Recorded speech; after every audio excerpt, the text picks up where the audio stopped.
Imagine standing before a city encircled by 20,000 rotting corpses, each impaled on a wooden stake, arranged in perfect geometric circles across the Romanian plains, their stench so thick it chokes even the hardest Ottoman soldiers, flies darkening the sky like smoke, and the moans of the dying forming a grotesque symphony. This is no chaotic slaughter but a masterpiece of horror, crafted with mathematical precision by Vlad the Impaler, a Christian prince who became history's most methodical monster. And if this tale of trauma turned into terror grips you, hit that like button, share it with someone who craves dark history, and subscribe to join us in unraveling the shadows of the past, because to understand how a boy shaped by the Ottoman court made a sultan tremble, we must step into a palace of silk and suffering where an 11-year-old learned that power means control and survival means becoming worse than your tormentors. In 1442, the marble corridors of the Ottoman palace in Constantinople echoed with the footsteps of guards, each step a countdown to terror for young Vlad, son of Vlad II Dracula, a Wallachian noble sent as a hostage with his younger brother Radu to ensure their father's loyalty to the Ottoman Empire, told they were honored guests being groomed for greatness. But as the sun set, the palace revealed its true face, a place where silk clothes and golden plates masked a price paid in pain, where Vlad's mornings were filled with lessons in Turkish, Islamic theology, and court etiquette. Afternoons honed his skills in diplomacy and warfare, but nights brought an unspoken education, guards leading him to rooms where soft music masked screams. His initial resistance, clawing, fighting, met with harsher pain until he learned to walk willingly, his child's mind grasping that cooperation meant less suffering, while Radu's musical laughter echoed from another corridor, revealing a different survival strategy of charm and compliance. The Ottoman court cultivated non-Muslim boys like Vlad and Radu, officially for administration and military service, but unofficially, their noble features made them prizes for darker purposes. And for Vlad, the worst wasn't the physical violation, bodies heal, but the psychological torment, told nightly that his suffering was an honor, a gift to the empire, words twisting through his young brain like poison, teaching him love was pain, protection was violation, safety existed only in submission. The music in those rooms becoming a trigger he'd later ban from his court, unable to bear its memory, and in those moments, Vlad discovered dissociation, his body enduring while his mind floated above, observing like a scientist, studying the mechanics of power, the architecture of control, the precise ways a human could be broken, his tutors believing they were molding a compliant prince. Unaware they were forging a weapon that memorized every violation to perfect it.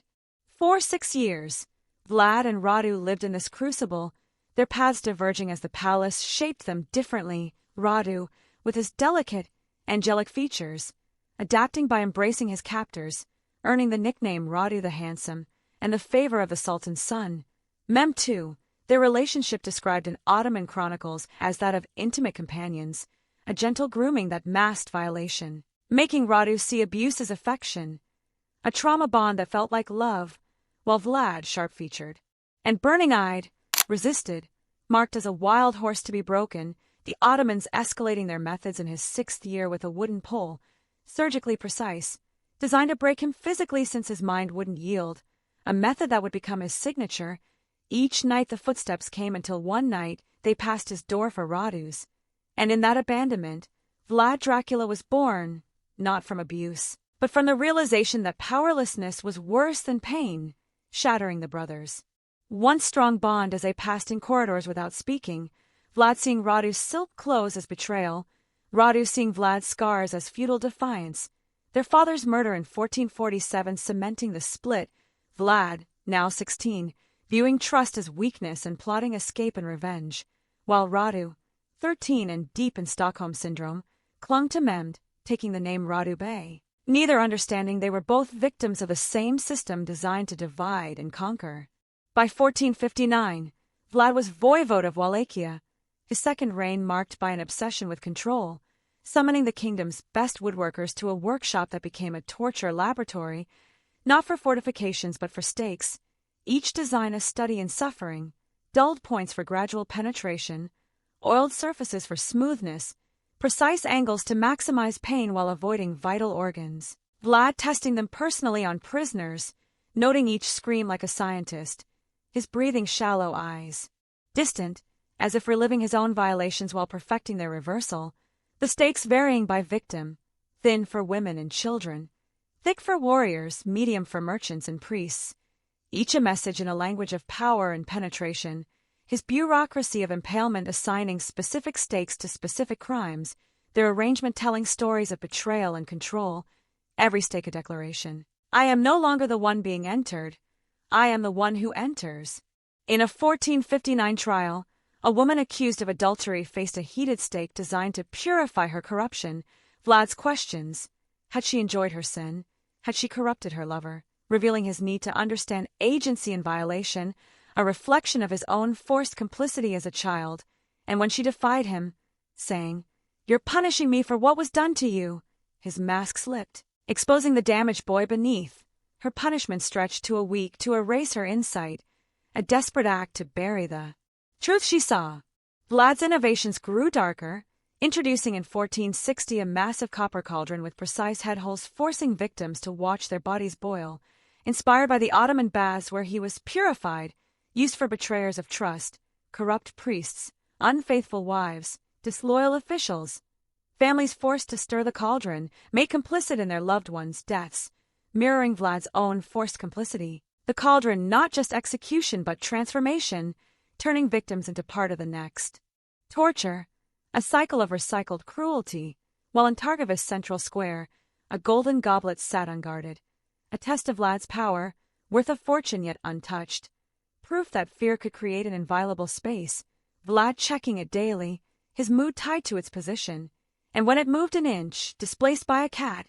he launched an obsessive investigation, seeing every violation as personal, the goblet symbolizing Vlad himself, untouchable yet exposed, a need to prove he was no longer the vulnerable child. In 1462, Sultan Mehmed II faced Vlad's masterpiece, 20,000 impaled corpses around Targovist, arranged in concentric circles mimicking the Ottoman court ceremonies, the outermost ring common soldiers, inner circles nobles and diplomats, their poses echoing the palace's violations, preserved bodies, guards, eunuchs, nobles from Vlad's past, standing as a message to Mehmed. I remember everything. The Sultan, who had known Vlad as a boy, recognizing the patterns, the poses, the precision. Whispering, he remembers, with fear in his voice, ordering a retreat, Vlad watching from his castle, expecting triumph but feeling only emptiness, the forest his revenge, each stake a reversal of his violation, yet the child within him remained trapped. In the palace, Mem's words, the boy became the stake, capturing Vlad's truth. He hadn't overcome his trauma but became it. Every stake himself penetrating others as he had been penetrated, every scream his own echoing across decades, transforming from victim to perpetrator, but never transcending, his trauma spreading like a disease. Historians estimate Vlad killed 40,000 to 100,000 people,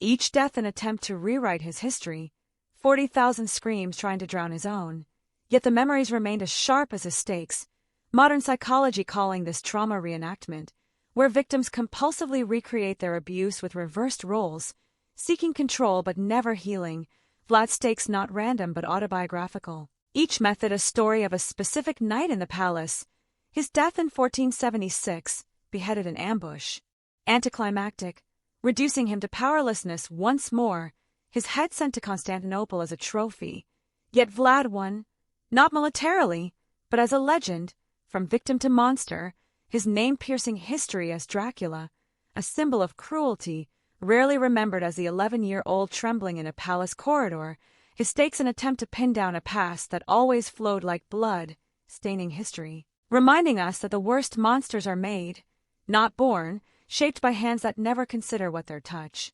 creates. So let this story inspire you to explore the depths of history.